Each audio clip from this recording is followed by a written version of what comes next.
আসসালামু আলাইকুম। রান্নাঘরে আপনাদের স্বাগতম। আজ আমি গ্রামে যেভাবে মাছ রান্না করা হয় ঠিক সেভাবে মাছ রান্না করে আপনাদের দেখাবো। এই জন্য আমি নিয়ে নিয়েছি নদীর বাইলা মাছ। মাছটাকে ভালোভাবে ধুয়ে নিয়েছি। এবার দিয়ে দিব মাছ ভাজার জন্য মরিচের গুঁড়া, দিয়ে দেব হলুদের গুঁড়া ও ধনিয়া গুঁড়া ও একটু লবণ। এবার ভালোভাবে মাখিয়ে নিব। মাখানো হয়ে গিয়েছে। এবার আমি চুলায় একটি প্যান বসিয়ে দিব, দিয়ে দেব তেল। এবার একটা একটা করে মাছ দিয়ে দিব, নতুবা ভেঙে যাবে।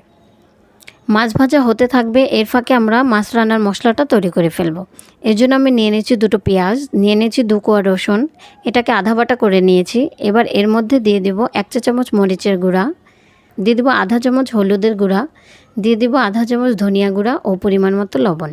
এবার ভালোভাবে মাখিয়ে নিব। মাখানো হয়ে গেলে দিয়ে দেব পানি। মাছ ভাজা হয়ে গিয়েছে, মাছগুলোকে তুলে ফেলবো। এবার আমি দিয়ে দিব রেডি করা মশলাটাকে।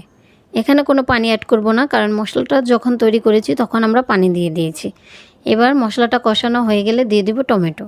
টমেটোটাকে দিয়েও ভালোভাবে কষিয়ে নিব। এবার দিয়ে দিব পানি। পানিটা যখন বলক চলে আসবে ঠিক তখন একটা একটা করে মাছ দিয়ে দেব। আর 10 থেকে 15 মিনিট অপেক্ষা করব মাছ রান্না হওয়া পর্যন্ত। ফিরে আসলাম, মাছ রান্না প্রায় হয়ে গিয়েছে। এই পর্যায়ে আমরা দিয়ে দেব ধনেপাতা। ধনেপাতা দেওয়ার পরে একটু জাল করে নামিয়ে ফেলব। হয়ে গেল আমাদের গ্রাম বাংলা যেভাবে মাছ রান্না করা হয় সেই স্টাইলে মাছ রান্না।